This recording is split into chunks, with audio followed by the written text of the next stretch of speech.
When you are choosing plants for your garden, is it because you like the colour, or is it because you are going to get plants that will go in the conditions that you want to? I've just got a few plants here which are really good doers for the conditions that they like. So that is sometimes the best way to choose a plant. It is going to do well for you. So let's take a look at a few good doers. Hello, I'm Rosy Hardy. This is Rosy Hardy Gardening. If you enjoy our videos, please do subscribe to the channel. There are a myriad of different herbaceous perennials out there that you can buy and you can purchase and you can put in your garden. But are they correct for you because they are the right colour? Are they correct for you because they grow in the garden and the conditions that you have in your garden? And to be honest, one of the best things to do is to always look at your neighbours' gardens and see what they're doing. Ask questions. When you go out and you visit open gardens, always ask questions. Be nosy. Find out how they've achieved the look that they've got and how they are achieving to keep those plants going. And a lot of it will be down to the plant needs the right conditions, the best plant for your soil, and depending on where they're grown and what size you put them in. So the plants that I'm showing you here are all in pretty large containers. So these are something that you would put in as a specimen straight away. It is not always the best size for you to be planting out in straight away because you need to get plants established. But if you have a gap and you need something slightly bigger, then by all means go for the slightly larger plants. This is something called Melittis. This is Melittis melissophyllum, and this one is white flowered. And this has quite narrow, smaller flowers than some of the other white formed of Melittis. Melittis is a Lamiaceae. That means it's part of the Lamium family. This particular Melittis, the Melittis, are native to Northern Europe and the UK, and they are from woodlands. So this is something that likes to be in a shady spot. So that is good for a shade area, and having a white, creamy white flower in a shade area will show up really well. They have square stems, and if you feel the stems, they're like rigid, they're like girders. It's natural engineering, these stems will hold up, they're really good, but they are hollow in the centre. So that means that if you're wanting to take cuttings, you've got to take it from the soft tip stuff, which doesn't have a hollow stem on it. But once it's up here and flowering, it flowers for quite a long period. So this has flowered all the way from the bottom here. It's had 1, 2, 3, 4, 5, 6 lots of flower already to here, and then it's got this little bit to go up, so there's going to be another 6 lots of flower going through. So it does flower for a good length of time. It is a mid-spring into early summer flowering perennial, makes a lovely clump. Once it's finished, these beautiful calyxes, which are the back of where the flower comes from, have got this lovely purple tint, so they're still giving you some form of architecture and sort of a presence there.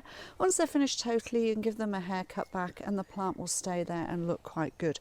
So a shady spot for this, it's going to be around about 15 inches high, round about 15 inches round at the base, so that is 40 centimetres by 40 centimetres. And yes, it does spread out slightly, so you can see that it's putting on side shoots, but it doesn't make a massive plant, so it's really good from that point of view. Good for in a container in the shade as well. So that one is a great, good early flowering for the shade. Then we have this interesting Heuchera Greenfinch, and this one has lovely green foliage. This is semi to evergreen depending on your situation, so you'll always get this wonderful green mound of foliage, and then it flowers with these long stems. They can be taller than this, they can go up to nearly 2 feet, so I would say 50-55 centimetres with their flower stems.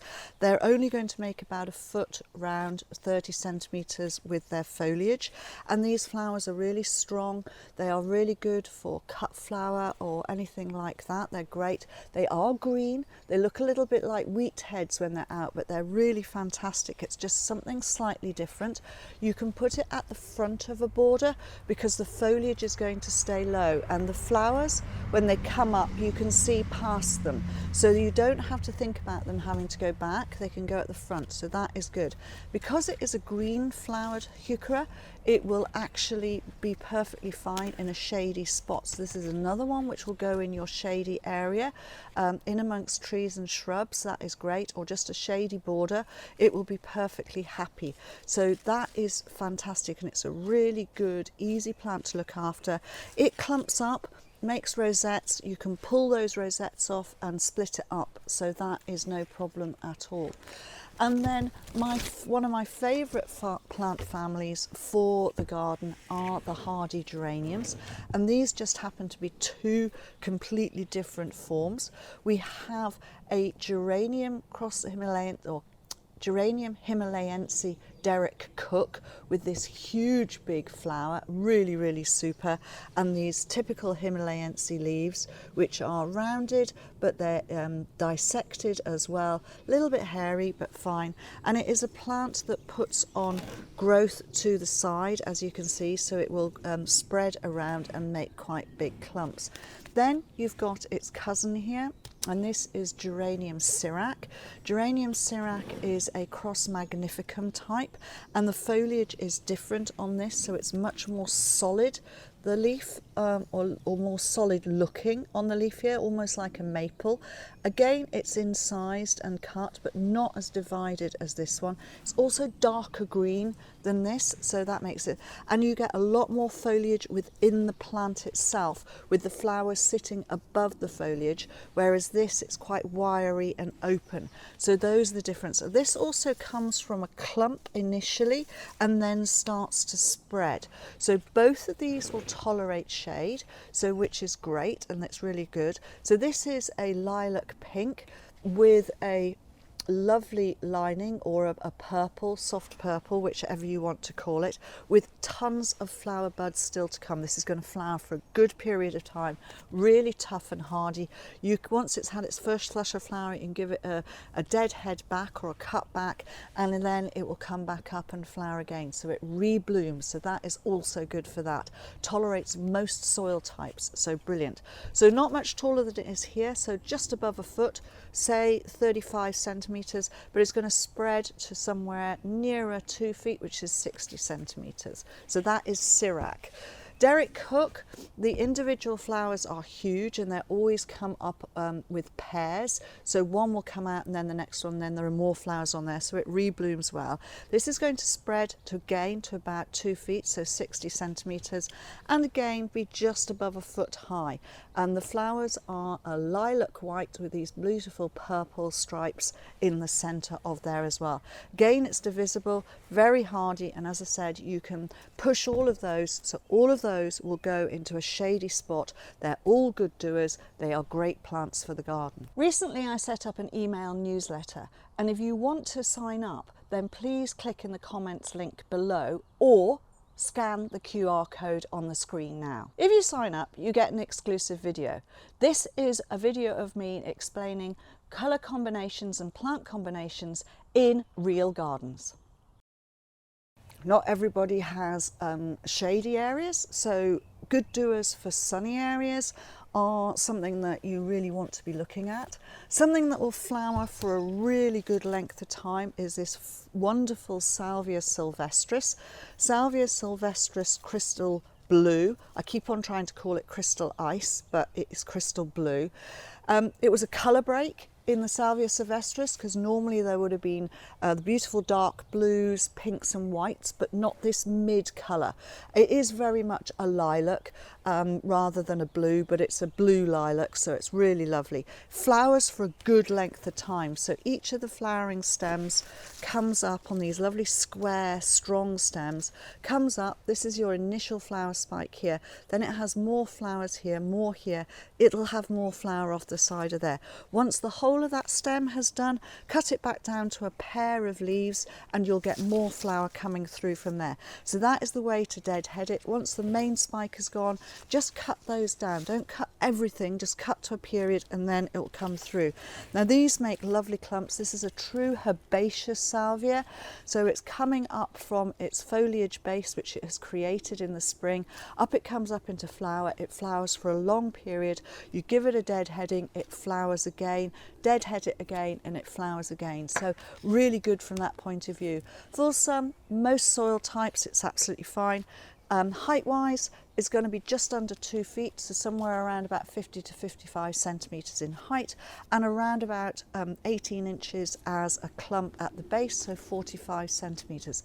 So a sunny spot, reasonable soil, it'll go drier as well. Really good for those sorts of conditions. If you want a white daisy in the garden, then you can't go far wrong than utilising this beautiful white one. This is Leucanthemum Maikönigin.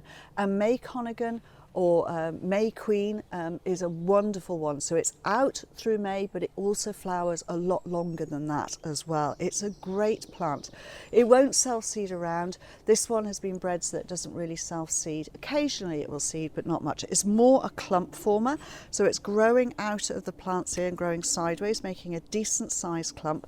So it's going to spread to a clump about 18 inches, 45 centimetres, and then height wise is going to be somewhere 2 foot to maybe 2.5 feet, so 60 centimetres to 75 centimetres in height with the flowers. The flower stems come up, you get these beautiful big white daisies, and then they put on side branches of flower as well, so they keep on flowering, keep on producing flower. Once they have finished their really first flush, cut them down, not right the way down, but cut them to about 1/3 from ground level, so 2/3 off. And then they will put on some more growth as well. So they're really good in a sunny position, reasonable soil but not too fertile. If you give them too much manure, too much feed, they will get really over lush and they'll collapse. While they're like this and kept, they will have firm, strong stems, and you shouldn't need to do anything about staking them. They're just a really good doer, an easy plant to grow. So that is Leucanthemum Maikönigin.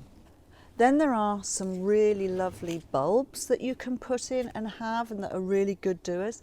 This one is Allium stipetitum Mount Everest, and yes, we have cut the foliage off. Now that is just for us for selling them. We have only taken off what was dead. This is the nature of the bulb grown alliums. You will have beautiful foliage to start off with, which looks fantastic before the flower starts, and then as the flower starts, so the leaves die back down. It is nothing wrong with the plant. What is happening is that the food that the leaf has produced is going channeled down and being used to produce this wonderful flower. It is also going down to feed the bulb, because the flower is taking a lot of energy out of that bulb. So the leaves are needed to do that. So I don't suggest that you take the leaf off and cut it off in your garden. What I suggest you do is you have it planted behind things so that you cannot see that foliage that's dying. And also what you can do is you can tuck down the leaves. If you don't like the look of the dying leaves, you just tuck them down fractionally so that the brown bits are hanging down, and you leaving the green to be able to absorb and photosynthesize, because it still needs to feed out of these leaves. So that is just something. This is just done for tidying up for selling, because they don't look very nice, but they will have that brown bit off the edge. So just literally turn them down like so. And behind your plants, the brown bit will be there, the green bit will still be able to photosynthesize, and that'll be great. And then as the flower finishes off, the whole lot will die back down. You can leave this up. It's a wonderful seed head. They start flowering at the top. There's still bud at the bottom here to open. It's going to become a beautiful globe of white, and there is a real pollinator attractant, so that is good. So you can just put these tucked in with plants. So, you know, they look really good tucked in with stuff like that, and then they're coming up and giving you that height, and then you don't see that leaf which is hidden there behind them. So these are great. They are fantastic in dry conditions. They do really well, and as long as you don't damage them or dig them up when you're doing the garden, they will be great, and they'll come back each year.